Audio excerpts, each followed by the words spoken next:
encerramento da nossa bandeira, das 3 bandeiras, que são bem representativas para nós.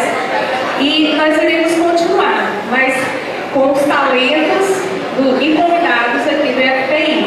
Estamos começando uma semana de atividades que foram pensadas, planejadas, organizadas, pensando nos nossos servidores, mas principalmente nos nossos alunos também. Tá?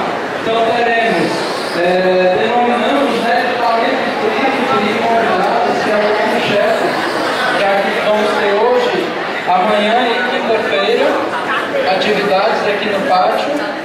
Na quinta-feira à noite nós temos uma colação de grau, onde 46 alunos egressos, percudentes dos cursos de licenciatura em matemática, biologia e ADS vão receber o seu certificado,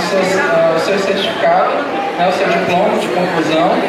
E na sexta-feira não vai haver aula, é um dia de lazer, onde nós estamos convidando todos os servidores, professores e técnicos e os alunos para passarmos o dia no Clube do SESC.